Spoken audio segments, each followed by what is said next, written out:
د عراق په پلازمینې بغداد کې یوې ښځې شیما غسان د ماشومانو عصبي کمزورۍ یا اټیزم درملنې لپاره یو مرکز پرانستی دی. دا مرکز مومیزون نومیږي.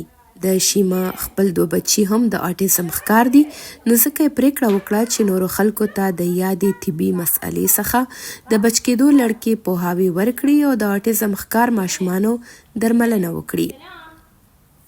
فاني هدف الاول والاخير زما لومړی او اخیری هدف د اټیزم لړکې له نورو میندو سره مرسته کول او په ټولنه کې پوهاوی زیاتول دي چې اټیزم یوه خطرناکه مسله نه ده او نه په دې کې څه شرم شته او نه دا په میندو او پلرونو څه بوج کیدی شي. زیاتره خلک د خپلو ماشومانو د اټیزم په باره کې له ویلو نه ویریږي. ما دې لړکې پوهاوی ورکول پیل کړ او د دې لپاره مې خپل ماشومان خلکو ته مخامخ کړل چې د اټیزم یو ښایسته تصویر خلکو ته وړاندې کړم. د خدای شکر دی چې زما د آټیسټیک ماشومانو سره ښه رابطه کیږي او د ځینو خلکو سوچ هم بدل شوی دی. صار تفاعل كلش هوايه على اطفال التوحد، تغيرت فكره بعض الناس.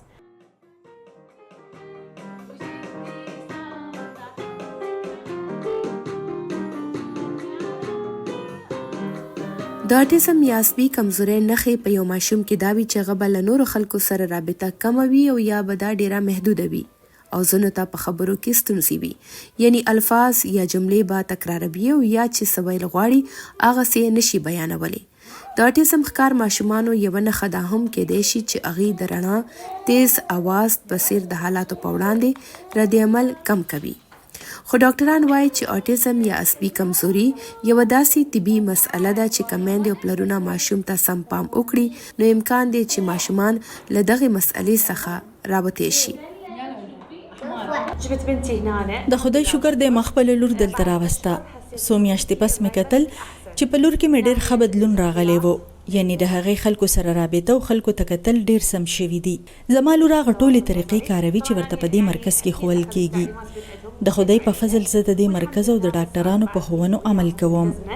باللي دا يقولوه بالمعهد والدكاتره اللي دا يحجون كان بالسياره اللي توصلنا المفروض ندخل لاي مكان، يعني احنا صعب نوقف، يعني احنا صعب نوقف سرع لان احنا صعب، يعني احنا شیما غسان د دې مرکز پرانستو وړاندې لومړی د اټیزم په اړه په ټولنیزو رسنیو د ډاکټرانو او خلکو ویډیوګانې او لیکنې ولیدلې او له هغه وروسته یې په انټرنیټ د اټیزم د درملنې روزنه ترلاسه کړه.